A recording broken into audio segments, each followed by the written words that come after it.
What was your process like for adapting your own novel into a short film? Great, I love talking about this. So, little backstory: I created a company that does trailers for books and novels that sort of took off like right away, just because they had been a thing, but they weren't done very well. And I was like, oh, well, what if we do them really well and make them cinematic?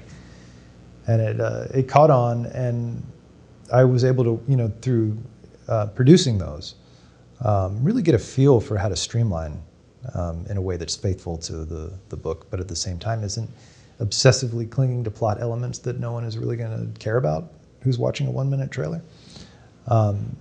So that prepared me for about a year and a half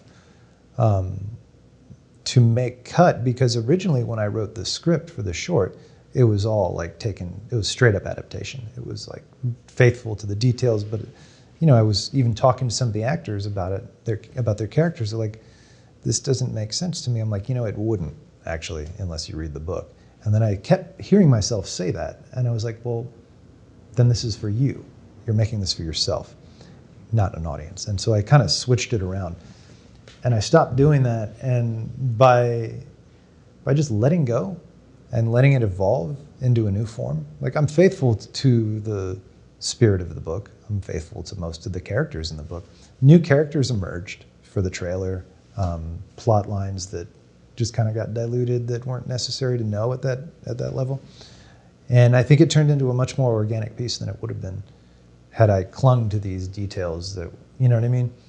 And I think that's true of any adaptation. I mean, you're never going to please the people who love the book when you're making the film. Not entirely. Everyone's going to have something. And why not? I mean, why do it if you're just going to film the book? I feel like you got to let it evolve. You got to let it become its film form or whatever. I don't know what I'm trying to say, but I think it's a separate piece altogether, and you have to let it be. I like how you said you had this realization that you were making the film for you and not for the audience, and then you wanted to switch it? Yeah. At what point did that become clear to you? During pre-production, and just talk, because it's an ensemble cast in the short, and they're all representing different characters from the book. And I realized that I was going to ask them to perform details that were taken straight from a chapter, but which someone watching a 1-minute video or even a 4-minute video isn't going to understand the context of at all. They would after they read the novel and went back, but that's not the point of making the video. You're trying to entice people to come to you as an author and come to your book. So I just let go of that, and it was very rewarding. I think it became better as a result, and I think that's just true of any sort of journey from the page to screen. Is you're not going to film the page. I mean, for the most part, you're going to let it become what it needs to become, hopefully. And then you said something else that was really fascinating, which I know a lot of adaptations, the book lovers usually slam the film. I'm thinking too, speaking of David Foster Wallace, I think it's End of the Tour. Mm-hmm. I love the film. I did too. Okay, so great. And if you look in the comments underneath the trailer, people are just like bashing it. And I absolutely love this film. Yeah. I thought it was so well done. I actually wish there was a sequel to it. I wish there was more to it. Me too. But being at peace with the fact that book lovers and film lovers are not going to have a meeting of the minds. I mean, they might, and I'm not saying everyone thinks that way, but I know what comments you're talking about in general. I mean, it's always like, well, the hair color is wrong, so therefore this doesn't work for me. Well, okay.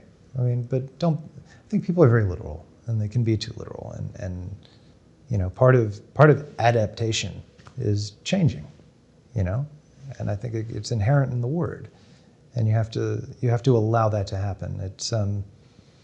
Now it's tricky because I was in the unique situation of being the director and the author, and that's sort of a conflict until you come to that realization that you can just let that part of yourself go and just put on this hat and then do your own thing there.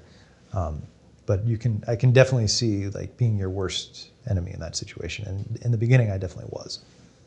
With the book trailers, you have a really amazing website. Is it film-14? Film-14. Film-14, mm-hmm. So film14.com? Film-14.com, yeah. Okay. And I mean, I looked at all, like, you have all these little book, like, covers and things. I mean, it's just amazing. You came up with the idea? No, not necessarily. So there was, no, I was approached by an author around 2011 who was a friend of mine who wanted a trailer for his book, and I didn't really know what that was at the time. And so I went on Google and I looked around and I saw that they had been making them since like 2002, just really poorly, like really bad. Like just, they put 15 minutes into it. You could see it. They just threw some slides onto iMovie and some scrolling text, and that was the thing. And I'm like, wow, how do you do this for 10 years and it doesn't evolve at all? Like, how does that work? I mean, and then I started to realize, like, this is huge. I mean, because if you remember at the time, e-readers had just come out and there was this question, oh, is print dead? Are books dead? And obviously they're not. They're more popular than ever. But, you know, at the time that people were saying that and thinking that. And so, you know, my feeling was like, if we can use video properly, we can employ independent filmmakers in a new format and bring people back to books and do it cheaper than most production prices, you know, than most production houses would charge by just keeping it really indie driven. And that's sort of the way I designed the company and how I've been looking at it ever since. But again, the trick to it is that you are effectively making the author a producer. And so that comes with, you know, a whole special set of circumstances and things to dance around. But the biggest one being like letting go of certain plot elements in your book and just letting it sort of represent an overall taste of what you're trying to do, just to entice people. It's like music videos. It's the same thing. It's not like you watch music videos even back in the 80s. The images you're seeing aren't necessarily mirrors of what the song lyrics are. Sometimes they go their completely own direction, and it becomes like a standalone work of art. Right. How long are these book trailers? Is there like a standard length? Roughly between 30 seconds, 90 seconds. Oh, and that's all the time you have to tell the little snippet? Yeah, well, and you can go longer if you want, but the ones that perform better seem to be shorter, yeah.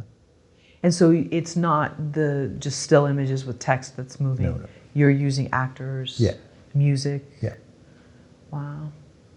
So then, how is that working with an author who may not be as visual, or maybe that's not true. They are visual. Everyone's different. I think, you know, it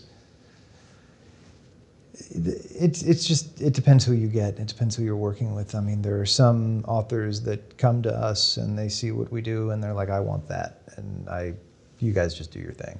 And there's a process. I mean, we make treatments for them and then we develop it with them so that they know what they're getting, and then they're involved in casting and stuff like that. Then there's others who come in and they know exactly what they want, and they're like, hey, I wrote this script, and so we'll read it, and sometimes it's totally doable. And, you know, we might make suggestions or anything like that, but there are other times when they have a script idea that's just $20 million if you want to do it, and that's not going to work. And it's just really helping them, you know, get to something more manageable and at the same time being faithful to what it is they're trying to say. And then with this book trailer, this would go with their social media? Right. So they would have it on their own website or the publisher's website or something? Ideally, you have it everywhere. That's the thing. You want to have it on your author's website, all the social channels, the Goodreads, the Amazons, and the more people posting about it, the better, obviously. Wow. And so all genres, YA, thriller, oh, like yeah. Nonfiction, everything. I mean, they're exceedingly popular with young adult just because I think that audience is more movie-minded too.